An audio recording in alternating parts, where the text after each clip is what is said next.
This world is not what you think it is. This is a platform for growth. We are in hell. Hell is the type of place where bombs are dropped on people, where innocent people are framed, and it's just, when you really look at reality for what it is, it's a disgusting place currently.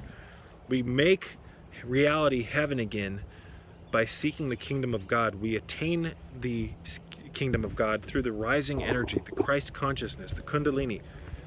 This bridges heaven with earth, ladies and gentlemen. If enough of us experience this, we'd be able to fix this place. The problem is that there's so many lost souls. I don't know if it'll ever happen. These are just my opinions based on my, observations and based on my experiences with this energy. Whether you think I'm right or not, that's up for you to decide. But I will tell you, ladies and gentlemen, that this world is not the type of place that the work here, this is not the type of work that you'd see on the resume of a supreme being. This world is controlled by evil forces. Even your mainstream modern Bible will tell you that. God is not here. The true living God is not here watching all this shit happen. Many Gnostics would agree with me when I say that God isn't just some figment out there that you try to attain outside of yourself. It's attained through yourself. Does that make sense? In the same way that you have to use a telephone to contact a loved one if they live in a different state, you name it, you have to have a telephone system to communicate with God. Now, fortunately for us, that telephone is installed in our body. It's part of us. It's an antenna system that keeps us connected to the truth. This is the Kundalini. This is the spine. These are the organs that we harbor. Now, unfortunately, we've fallen down into a slumber state, a fallen state, the land of the bottom feeder. We've fallen into hell, and we no longer have our phone working anymore.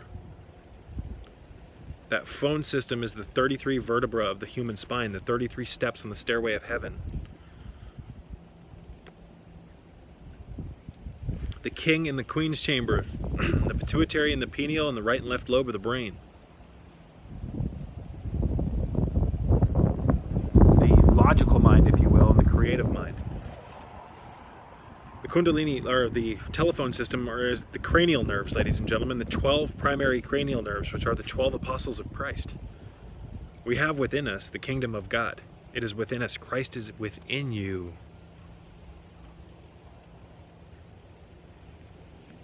But the way that we've been developed here in this matrix, or groomed, if you want to call it that, we're seeking for something within ourselves, thinking that it's outside of ourselves.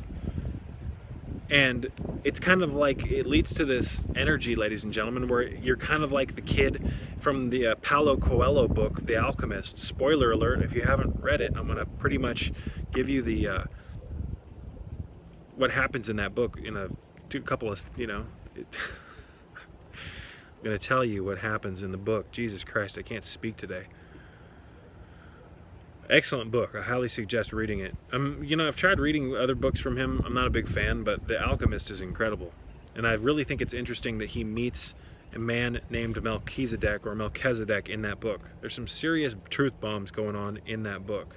Melchizedek is a very ancient term, and it has a lot to do with Kundalini energy. But The Alchemist, if I remember properly, because it's been like 10 years since I've read it, this boy goes looking for treasure, if I remember properly, and he leaves his house or his residence.